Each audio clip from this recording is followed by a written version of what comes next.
Good morning friends, Mishra sir mining class YouTube channel में आपका स्वागत है। पिछले वीडियो में मैं लेजिस्लेशन सब्जेक्ट का जो डीजीएमएस गेट के एग्जाम में पूछी जाती है उसके पेपर्स को सॉल्व करते हुए 30 नंबर तक के क्वेश्चन को अपलोड कर चुका था। आज की वीडियो में 31 से आगे की वीडियो को अपलोड करूंगा। फ्रेंड्स चलिए, फर्स्ट क्लास अनरिस्ट्रिक्टेड और सेकंड क्लास अनरिस्ट्रिक्टेड कैंडिडेट्स जो एक डीजीएमएस के एग्जाम में अपियर होने वाले हैं, गेट के एग्जाम में अपियर होने वाले हैं, यहां तक कि माइनिंग सरदार और ओवरमैन के एग्जाम में अपियर होने वाले हैं। फ्रेंड्स वो आज की वीडियो को पूरा देखिए और आने वाले सीरीज को अगर पूरा देखना चाहते हैं तो बेल आइकन जरूर दबाइए ताकि कोई भी वीडियो अपलोड होती है तो आप तक नोटिफिकेशन पहुंच जाए। लाइक और कमेंट देना ना भूलिए फ्रेंड्स, कमेंट देकर अपना सजेशन दीजिए और कोई डाउट हो तो उसको भी दूर करा सकते हैं। फ्रेंड्स चलिए 31 नंबर के तक के जो है, अगर आप पहली बार देख रहे हैं तो सब्सक्राइब करिए। साथ में हम 31 नंबर तक के क्वेश्चन को आपके स्क्रीन के सामने लाते हैं। ये 31 नंबर का क्वेश्चन जो आपके सामने दिखाई दे रही है, क्या कहता है, पढ़ते हैं हम लोग। What are the minimum requirement, मेरे कर्सर के साथ नजर को आप आगे बढ़ाइए। What are the minimum requirement of experience and qualification for rescue superintendent, यानी रेस्क्यू सुपरिटेंडेंट जो रेस्क्यू स्टेशन में होते हैं उनकी क्वालिफिकेशन और एक्सपीरियंस मिनिमम कितनी होती है, ये पूछा जा रहा है। ऑप्शन ए कहता है a rescue trained person has 10 year practical experience in below ground work in mines and holds managers certificates of a type not restricted to open cast working. मतलब क्या होती है, एक रेस्क्यू ट्रेंड पर्सन, वो rescue trained person होंगे, 10 साल का practical experience below ground mine का होना चाहिए, मैनेजर सर्टिफिकेट होल्ड किया होना चाहिए, जो कि ओपन कास्ट वर्किंग के लिए रिस्ट्रिक्टेड नहीं होगी। तो ये ए नंबर का मतलब हुई। B number, a rescue 10 person has 15 year practical experience in below ground work in mines and hold first class manager certificate of type not restricted to open cast working. तो यहाँ पर not restricted to open cast working, first class manager certificate, इसमें आपका manager certificate कहा है, clear नहीं किया है कि फर्स्ट क्लास है या सेकेंड क्लास है एक में। तो यहाँ पर इसकी संभावना ज्यादा बनती है अपेक्षाकृत ए की। अब यहाँ पर आगे देखते हैं, a rescue trained person has 5 year practical experience in below ground work in mines and hold first class manager certificate of a type not restricted to open cast working. तो यहाँ पर बी के समान ही बोला, लेकिन इसमें 15 ईयर एक्सपीरियंस बोल रहा है, इसमें 5 ईयर एक्सपीरियंस बोल रहा है। डी में कह रहा है rescue 10 person has 5 year practical experience in below ground work in mines and hold first class manager certificate. तो इसमें टाइप नहीं बताया है फर्स्ट क्लास मैनेजर सर्टिफिकेट का। ये ई में कह रहा है ये person has 5 year practical experience below ground work in mines and hold first class manager certificate. तो इसमें भी जो है पर्सन को कह रहा है जो कि रेस्क्यू 10 पर्सन नहीं है। तो यहाँ पर आपकी संभावना सी और बी की बनती है फ्रेंड्स, सी और सी की बनती है। लेकिन आप जब माइंस रेस्क्यू रूल 1985 का रूल नंबर आप देखिएगा तो उसमें जो है qualification and experience of superintendent की बात कहा है रूल नंबर 7 में।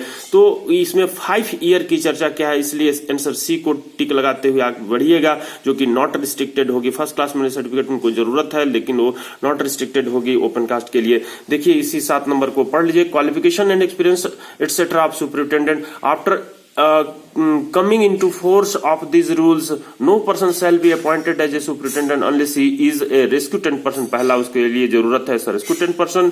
दूसरी जरूरत है has 5 year practical experience of below ground work in mines, 5 साल का बिलो ग्राउंड वर्किंग एक्सपीरियंस उनको मिनिमम जरूरत है। Hold a first class manager certificate of type not restricted to open cast working. तो वो फर्स्ट क्लास मैनेजर सर्टिफिकेट उनके पास होनी चाहिए जिसके लिए आप तैयारी कर रहे हैं, और वो ओपन कास्ट के लिए रिस्ट्रिक्टेड नहीं होनी चाहिए। तो अगर रिस्ट्रिक्टेड का आप कर रहे हैं तो आप सुपरिटेंडेंट नहीं बन सकते फ्रेंड, आपको अनरिस्ट्रिक्टेड का होना ही चाहिए। तो 13(1) का आप सी टिक लगाते हुए आगे की ओर बढ़ते हैं फ्रेंड्स। देखिए यहाँ पर क्या कहता है, CIM permission is required for extending any working within dash dash of 132 kilovolt transmission line. Transmission line के कितने मीटर के अंदर अगर आपको वर्किंग एक्सटेंडिंग करनी है तो CIM से परमिशन की आवश्यकता है। A number 15 metre, B number होनी चाहिए, B number 30 metre, C number 45 metre, D number 60 metre, E number 90 metre. मैं यहाँ पर तुरंत आपके सामने ही कर देता हूं इसको बी नंबर फ्रेंड्स। तो ये बी नंबर हो गई। अब जो है आप इसका आंसर की ओर आते हैं तो मैं इसको स्लाइड शो के तहत बड़ा कर देता हूं, ये बड़ा हो गई, अब आपको और क्लियर दिख रही होगी। तो चलिए इसकी आंसर जो है, आप जो coal mines regulation road working near railway roads में 45 मीटर दिया हुआ है कि 45 मीटर के अंदर में आपकी वर्किंग करनी होगी तो ये DGMA से परमिशन लेने की जरूरत पड़ेगी, जो कोल माइंस रेगुलेशन 2017 है उसके तहत। तो और भी अगर आपको पावर लाइन है जो 650 वोल्ट से अधिक पावर ट्रांसमिट हो रही है उस पावर लाइन में, तो उस केस में जो इंडियन इलेक्ट्रिसिटी रूल जिसको आप CEAR 2010 कहते हो, उसके तहत कहा जाता है कि अगर आप 300 मीटर के अंदर ब्लास्टिंग करना चाहते हो तो फिर उस समय DGMA से परमिशन लेने की जरूरत पड़ती है। लेकिन यहाँ पर आपके लिए मैं छोड़ देता हूँ होमवर्क के रूप में कि एक 132 किलोवोल्ट ट्रांसमिशन के लिए कितने मीटर के अंदर आपको अगर वर्किंग करनी है तो DGMA से CIM से परमिशन लेने की जरूरत पड़ेगी फ्रेंड्स। जवाब दीजिए मेरे कमेंट्स बॉक्स में यूट्यूब चैनल देखने के बाद। 33 पर आते हैं, financial of the mine means period of 12 months. Financial year का मतलब पूछा जा रहा है कि वो 12th मंथ का समय किसमें होता है, कहां से कहां तक होता है। तो मैं कल की पिछले वीडियो में भी बता चुका हूं, इसमें ऑप्शंस जो दिए हुए हैं उसमें आपको चूज करना होगा। 1 अप्रैल से 31 मार्च ऑफ एवरी ईयर के बीच जो पीरियड होती है वो कहलाती है financial year friends. Calendar year की जब बात करते हैं तो वो 1 जनवरी से 31 दिसंबर के बीच की कहलाती है। तो आप ये 33 नंबर का प्रश्न कर चुके हैं। अब आते हैं 34 नंबर का। 34 नंबर के प्रश्न में क्या कहता है friends, every plan and section required to maintain sale not. तो प्रत्येक प्लान और सेक्शन में क्या मेंटेन नहीं की जाती है। A number show name of mine owner and purpose. तो ये इसकी वीडियो मैं अपलोड कर चुका हूं, उसमें माइन ऑनर का नाम और पर्पज दिखाया जाता है। शो ट्रू नॉर्थ और मैग्नेटिक मेरिन विथ डेट, ये भी दिखाया जाता है। Show scale of plan of at least 25 centimetre long and suitably subdivided and also show RF, तो ये भी दिखाया जाता है। Only convention shown in second schedule of the CMR shall be used in preparing all plan and section। Friends यहाँ पर second schedule लिख दिया है जो कि कोल माइंस रेगुलेशन 1957 के तहत सेकंड शेड्यूल की चर्चा की जाती है। 2017 में केवल शेड्यूल जो दी हुई है, केवल एक ही शेड्यूल दी हुई है आपके पीछे रेगुलेशन के पीछे, तो उसमें ये हो सकती थी रॉन्ग, लेकिन यहाँ पर सेकंड शेड्यूल में दिखाई जाती है वो वही CMR के तहत, तो ये सही ही होगी स्टेटमेंट। लेकिन यहाँ पर देखिए ई नंबर में क्या कहते हैं, so the names of director general of mine safety and DGMS का नाम उसमें शो करना या डायरेक्टर रीजन के डायरेक्टर का नाम शो करने की जरूरत नहीं है। ई नंबर को आप टिक लगाते हुए बढ़ सकते हैं फ्रेंड्स। यहाँ पर देखिए अगर आपको कौन सी चीज आपको देखनी है, कौन सी चीज नहीं दिखानी है प्लान में, जो general requirement about mine plan की बात करते हैं रेगुलेशन नंबर 64, तो उसमें उसको अगर आपको देखनी होगी तो ये जो लिंक है आप जो आप देख रहे हैं, जैसे ही इसको आप दबाइएगा तो ये लिंक खुल जाएगी और इसमें आपको जो उसमें दिखाई गई है, जो वीडियो में बताई गई है, उसके तहत आप उसको तुरंत जो है देख सकते हैं और स्टडी कर सकते हैं अपने वीडियो में, अपने क्लास में फ्रेंड्स। तो यहाँ पर आप जो है देखने का प्रयास करिए, जिसको हम लोग कोशिश करते हैं निकालने के लिए friends. General requirement about mine plan में नेम ऑफ द ऑनर लिखा जाता है, पर्पज ऑफ द जो है माइन प्लान लिखा जाता है, जैसे आपके सामने देखिए खुल गई है। तो ये हो गई RF की बात जो कि 3 नंबर में कहता है। अब ई नंबर की बात करते हैं दोस्तों। ई नंबर यहाँ पर कहता है, देखिए मैं यहाँ पर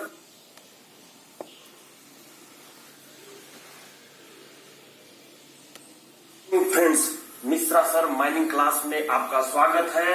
आज के वीडियो में आप माइन प्लान, खान का जो प्लान होता है उसका रेगुलेशन 64 में जो general requirement about mine plan की बात करता है, general requirement about mine plan में क्या रिक्वायरमेंट जनरल जरूरी होती है, सामान्यतः जरूरी होती है, उसकी चर्चा कर रहे हैं दोस्तों। इस पर जो है आपके डीजीएमएस के एग्जाम में, साथ ही गेट के एग्जाम में और ओवरमैन माइनिंग सरदार के एग्जाम में 2 प्रश्न डेफिनेटली है पूछेगी दोस्तों। चलिए दोस्तों देखते हैं हम लोग कौन कौन सा चीज इसमें दिखाया जाता है। आपके प्रश्न में पूछेगा कि कौन नहीं दिखाया जाता है, आपको सभी इसके आइटम याद रखने होंगे दोस्तों। इसमें मैं एक प्लान ही बनाया हूं दोस्तों। ये देखिए, मान के चलिए कि ये प्लान है माइन का, इसमें कहां कहां और क्या क्या चीज दिखाया जाता है। मैं यहां पर बोर्ड में बनाने का पर्पज है कि कहां दिखाई जाती है इस प्लान के अंदर, वो भी चीज आपको दिखाने वाला हूं दोस्तों। सबसे पहले इसमें 1 का ए नंबर कहता है कि माइन का नाम और ऑनर का नाम लिखा रहेगा, साथ ही पर्पज लिखा रहेगा दोस्तों। पर्पज मतलब कि अंडरग्राउंड प्लान है या सरफेस प्लान है या ज्वाइंट सर्वे प्लान है या कंबाइंड प्लान है दोस्तों। तो नेम ऑफ माइन लिखा रहेगा और ऑनर का नाम लिखा रहेगा, जैसे बीसीसीएल है, एसीसीएल है, सीसीएल है, डब्ल्यूसीएल है। दूसरी चीज दोस्तों बी नंबर में जो कहता है वो कहता है क्या चीज दोस्तों कि ट्रू नॉर्थ और मैग्नेटिक मेरिडियन दिखाया गया रहेगा। ट्रू नॉर्थ या मैग्नेटिक मेरिडियन दिखाया गया है, मैग्नेटिक मेरिडियन के साथ लास्ट अपडेटेड डेट लिखी रहेगी दोस्तों। ये हो गई बी नंबर। देखिए मैं यहां पर दिखाया हूं कि ये यहां पर दिखाया जाता है दोस्तों। सी नंबर की बात करते हैं दोस्तों। सी नंबर में स्केल जो 25 सेंटीमीटर से कम की नहीं होगी, एक स्केल यहां पर बनी होगी दोस्तों डिप्लोमा वाले। तो फ्रेंड्स हम लोग जो है देखे उस वीडियो को कि कैसे किस तरीके से उसको देखना है, बड़ा करके हम लोग उस एट ए टाइम आप देख सकते हैं। तो हम लोग अपने नेक्स्ट प्रश्न पर आते हैं दोस्तों। तो ये हो गई आरएफ की बात जो कि डी नंबर में कहता है। अब ई नंबर की बात करते हैं दोस्तों। ई नंबर यहाँ पर कहता है, देखिए मैं यहाँ पर ड्रॉ करने का प्रयास किया हूँ कि ये जो प्लान होती है ये किस पर बनी होती है, इसकी चर्चा करता है। प्लान ड्रॉ ऑन ये ड्यूरेबल पेपर पर, ड्यूरेबल यानी कि विश्वसनीय पेपर, टिकाऊ पेपर पर बनी होगी या ट्रेसिंग क्लॉथ पर बनी होगी या फिर पॉलिस्टर फिल्म पर बनी होगी दोस्तों। तो ये प्लान ड्रॉ ऑन, वहां पर इंक्ड ऑन लिखा है दोस्तों स्टैट्यूट में। इंक्ड ऑन का तो मैं आपको फिर से जो है लेके आता हूं अपने 32 नंबर तक का जो क्वेश्चन हम लोग कर लिए थे। तो अब इसके आगे वाली जो क्वेश्चन है ये मैं एवरी प्लान एंड सेक्शन की बात कर लिया था। अब नेक्स्ट प्रश्न पर आते हैं जिसमें ई नंबर आपने टिक लगाया था 32 का। मैं इसको स्लाइड शो की तहत बड़ा कर देता हूं। ये रहा स्लाइड शो की तहत बड़ा हो गई। तो ई नंबर को show the names of director general of mine safety and director of the region, उसको आप देखते हुए उसको ई नंबर को टिक लगाते हुए आगे की ओर बढ़िएगा। अब आपके सामने 35 नंबर की क्वेश्चन ने देखिए सामने क्या कहता है। Duties of magazine incharge are prescribed in, magazine incharge की ड्यूटीज किसमें दी गई है। तो फ्रेंड्स आपकी रेगुलेशन नंबर भी, स्टैट्यूट नंबर भी आपको दिमाग में रखते जानी है। जितना बार आप रिपीट कीजिएगा माइंड में उतनी परमानेंटली मेमोरी में स्टोर होती जाएगी। तो रेगुलेशन जो 57 है उसके किसके संबंध में कहा है, ड्यूटीज। अब मैं इधर से ऑप्शन में नहीं दी हुई है, मैं अपने तरीके से इसको लिख कर रहा हूं आपको याद रखने के लिए। Duties of haulage engine man और अटेंडेंट की ड्यूटी दी हुई है 57 में। 58 में जो है ड्यूटीज ऑफ लोकोमोटिव ड्राइवर की दी हुई है। Duties of cutting and loading machine driver और फिटर की दी हुई है 59 में। ड्यूटीज ऑफ मैगजीन इंचार्ज की रेगुलेशन 60 में दी है। आंसर डी को आप टिक लगाते हुए आगे की ओर बढ़ सकते हैं। 61 रेगुलेशन जो है duties of register keeper attendance clerk की ड्यूटी दी हुई है फ्रेंड्स। तो आप 35 के रेगुलेशन 60 के लिए ड्यूटीज ऑफ मैगजीन इंचार्ज के लिए डी नंबर को टिक लगाइए फ्रेंड्स। और अब देखिए 36 नंबर तक का क्वेश्चन क्या कहता है। Every return airway lying within dash meter of the last working phase shall be divided into zones not longer each for the purpose sampling of roadway dust then dash meter। यहां पर friends तुरंत जैसे ही purpose sampling के लिए जो आप sampling लेते हैं, जो कि आपको अपने माइन को कई भागों में, सब भागों में डिवाइड करनी पड़ती है, तो इसके लिए आप regulation number 145 check on measures for dust control की चर्चा करते हैं, जिसमें मैं यहां पर लिखा हूं रेगुलेशन 145 का 2 नंबर कहता है every return airway as lies within इन 200 metres of the last working face. तो यहां पर लास्ट वर्किंग फेज से 200 मीटर के अंदर जो आई जाती है and every haulage roadway tramming और conveyor roadways which is not naturally wet, जो कि नेचुरली वेट नहीं होती है। यहाँ पे 3 शब्द याद रखना है। लास्ट वर्किंग फेज से 200 मीटर के अंदर प्रत्येक haulage roadways, tramming roadways, conveyor roadways जो ना प्राकृतिक रूप से गीला नहीं है, shall be divided into zones, उनको जोन में डिवाइड किया जाएगा, नॉट लॉन्गर देन 150 मीटर, जो कि वो 150 मीटर से अधिक नहीं होंगे। तो यहां पर जो है आप आंसर डी में देखिएगा, ऑप्शन डी में देखिएगा 200 और 150 मीटर दी हुई है, जिसको आप टिक लगा के आगे की ओर बढ़ सकते हैं फ्रेंड्स। तो इसमें जो की नंबर है, आप इस याद रखिएगा कि जो की नंबर है जिसमें प्रोवाइडेड दैट कहता है कि where in a mine some parts are being treated with water, कुछ पार्ट को वाटर से ट्रीट करते हैं, अदर विथ इनकम्बस्टिबल डस्ट से करते हैं, the zone shall be so formed that in each zone only one system of treated coal dust is being followed. तो कोई भी जोन में एक ही चीज से, या वो डस्ट से या वाटर से आप उसको ट्रीट करने का काम कीजिएगा। तीसरी नंबर से भी प्रश्न आपकी पूछी जा सकती है, इसमें की नंबर है 50 मीटर फ्रेंड्स। तो 50 मीटर फ्रेंड्स आप इसको याद रखिएगा कि एवरी जोन को जो आप 150 मीटर में डिवाइड किए हैं उसको सब रेगुलेशन 2 कहते हैं, जो सब डिवाइड किए हैं shall be divided into 3 equal zones, 3 equal zones में आप डिवाइड कीजिएगा, जो कि नॉट एक्सीडिंग 50 मीटर से अधिक नहीं होगी। अगर 150 मीटर जोन है तो 50 मीटर सब जोन कहलाएगी फ्रेंड्स। तो इस तरह से एक 50 मीटर आपकी कीवर्ड हो की नंबर हो गई, 150 मीटर की नंबर हो गई, और 200 मीटर की नंबर हो गई। इसको आपको याद रखते हुए स्केल जो बनाई जाती है जिसमें रिप्रेजेंटेटिव फैक्टर जो होगी वो 2001 से कम नहीं होगी। तो ये इस तरह से 145 का 2 नंबर के अलावा आप 3 नंबर को और 4 नंबर को 5 नंबर को भी याद रखिए।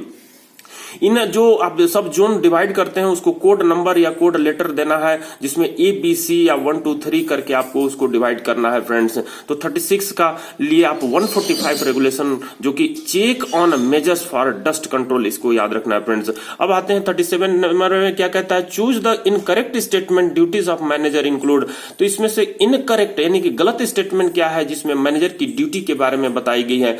ये नंबर ऑप्शन क्या कहती है, inspection of below ground working at least 3 inspection every week. तो संभवतः यही गलत स्टेटमेंट है, प्रत्येक वीक में 3 इंस्पेक्शन नहीं 4 इंस्पेक्शन उनको करनी रहती है मिनिमम।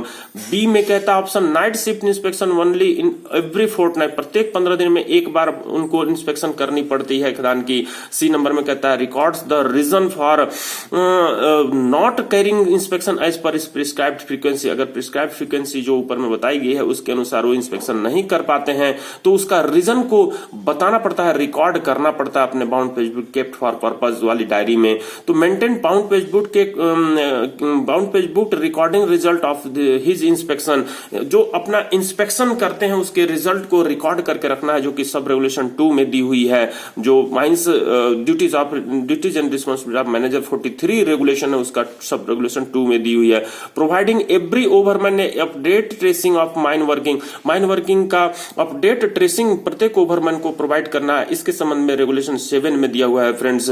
तो ये जो ड्यूटीज हैं उसमें ये 3 डेज जो लिखी हुई है, आप यहां देखिएगा कि in every mine daily personal supervision shall be exercise by the manager, यानी ओपन कास्ट में आपको डेली पर्सनल सुपरविजन एक्सरसाइज करना है, पर्सनल सुपरविजन करना है फ्रेंड्स। लेकिन बिलो ग्राउंड की बात किया है ए में, तो यहां पर देखिए provided that in case of working below ground he shall visit and examine the working at least 4 days. तो यहां पर आपकी 3 डेज दिया है, इसलिए statement A is the wrong है। अब आते हैं नेक्स्ट क्वेश्चन में जिसकी चर्चा 38 में की गई है। क्या है, पढ़ते हैं friends. What are the unsafe working condition at mines, choose from the following. इनमें से चूज करना है कि अनसेफ वर्किंग कंडीशन क्या है फ्रेंड्स माइंस में। तो डिफेक्टिव टूल और इक्विपमेंट, ये अनसेफ वर्किंग कंडीशन है।